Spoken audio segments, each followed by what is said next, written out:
Okay guys, so welcome back to a brand new video. It has not stopped raining since owning this car. It is driving me crazy. In the next couple of days it's meant to dry up. It's drying up a bit now, but there's already clouds above again to start raining. So I can't do a first actual proper drive video, like a POV perspective drive. So what I'm going to do is my first impressions of the car. I've had this car for about 3 or 4 days now. I've driven it through London, I've driven it on motorways, I've driven it all different sort of places, the fueling and everything. I've sort of getting a more understanding of the car, and it's really like an understanding of how when you drive this car, how other road users give you kind of a bit more respect. Is pretty sick. So first things first, obviously it's just going to be like a first impressions of the BMW M4 competition, just from the outside. I'm not going to go over it too much because I did it in the first unveiling video, but it just looks so aggressive, especially with the wheels and the spoiler lit. It just sets it off so well. But what we're going to do now is jump in the car, I'm going to drive around, tell you what I think, tell you the good and bad points of what I find of the car, and just the day-to-day driving and ownership of an M4 competition. Let's go. This is the best part, yeah? Just pressing the start button. Even though it's stock, like the rumble and rawness of it is ridiculous. I hope you heard that. And it's stock, but still when you rev it, oh, it's an eco. I'm gonna put in sport. Confirm that. It's just grunty, like it's scary. My music, mate. It's just like really grunty and scary and intimidating, and it makes you scared to drive it, but you can't wait to drive it either. In the wet, it is terrifying. I pulled out of a topography, it was dry when I went in there. When I came out, it was wet. First time being in this car with actually wet, and the rear, literally, I was in second, I literally blipped the throttle to like 4K, like it was nothing. I barely put my foot down, yeah, and the back end was snaking, and the tyres are fine on this, but they are, what are they? I can't remember what they're like. I think they're like Super Sports or Cup 2s or something like that. They're pretty much like Michelin semi, so I can't remember what way around it is. But if it's not hot and sticky, you got no grip pretty much. Like, good luck to you. So driving this for the first time was very, in the wet, intimidating sort of thing, but I've sort of got used to it now. You just got to be very respectful of the car and make sure you don't drive like a dick, because you'll end up in a ditch. But yeah, just around town driving, like first impressions, sitting in the car, just like, you just know that you're in like a really nice car. It's just, you feel secure, you feel safe, but as soon as, like, you feel like you're in a big ass car, and I can see like the bulge in the bonnet, but as soon as you put your foot down, it's just gone. But like the feel of the steering wheel, everything just feels safe and how it should, and well built, like the carbon and everything. You just makes you feel like you're in a very, very luxurious car, but in the same way it's not a boring car. Like some cars can just feel really nice inside, like a lot of Mercedes, nice interior inside, but you put your foot down and it's just nothing. Whereas this, put your foot down and you've got everything, even from a stock form, which is insane. One of the main things I noticed about these is it's got such a big road presence, because it's so wide, like even parking in normal space, it's so wide and long, like it overhangs, it takes up most of the parking space, but everyone's sort of in the Fiesta and the Golf. If I was trying to indicate out of a junction or cutting a lane late or whatever that may be, no one wanted to let you in. In this, everyone lets you in, like no matter what scenario I'm in, and I have been in, everyone's let me through any gap possible. Or if I've gone to go somewhere, everyone's flashing me to go, which is sick, because you just feel like a boss. Like everyone's just like, yeah, just go mate, like go ahead. I'm like, yes, I am the law. That's how I feel driving this car. You just feel powerful in a weird way. Ride stiffness, I guess you could say, or whatever you want to word, however you want to word it. It's like stock.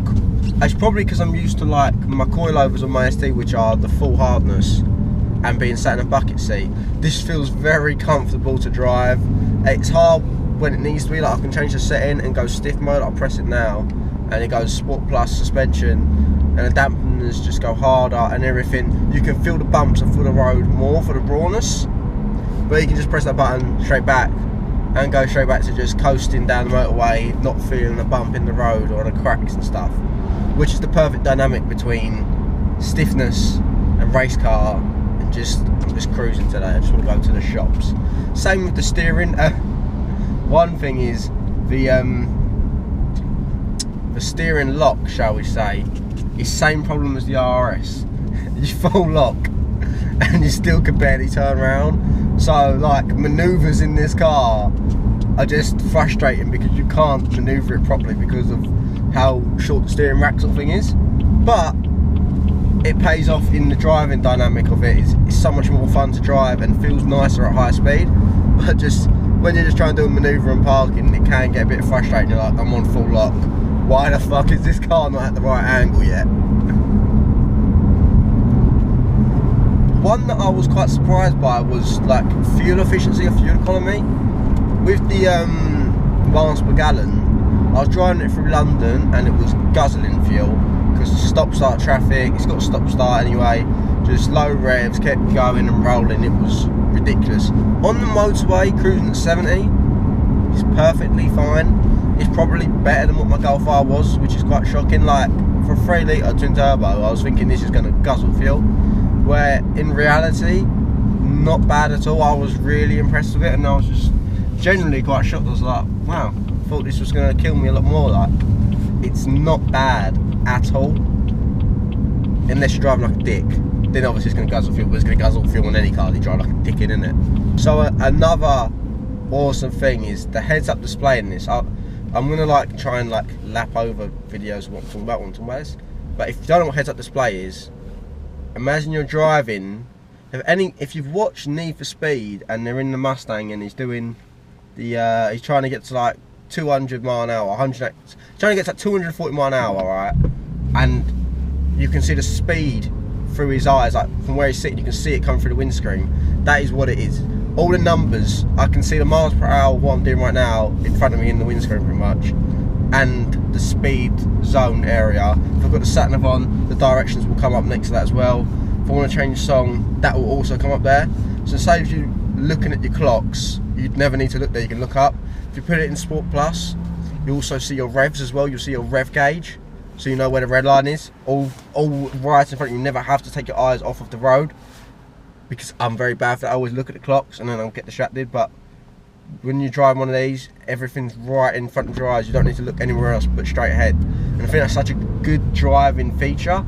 A lot of other companies, I know on Minis and that, they have like a little flip up screen bit in front of the driver's part on the dashboard that has that, which is cool, but compared to this, it looks tacky and shit in my personal opinion. Like, when there's nothing there, it's just simplicity and clean looking.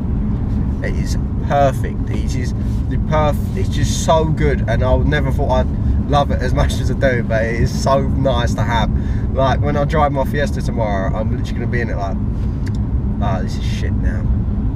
Just because I'm used to all these extra like bells and whistles, I guess you could say, of like all the extra adjustments and the tiny little details that make such a big difference in driving the car for itself. And the best part is when you want to listen to your bangers, the Harman Gardens, they supply the juice. Listen to this, this is full blast.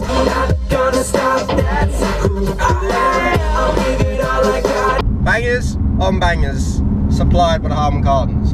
I've never had a car with such sick speakers. This is mad. Like, you sound like you are a speaker, yeah? You're just like a fucking speaker, and music is around you. Like, you're stuck inside a speaker. That is insane. Like, it just sounds mad. It's fucking sick. I love it. And I literally tried to put my foot down a minute ago to film it, and I was doing like 30, and I started spinning up. So don't think we're going to be doing a video on the driving today, funny enough.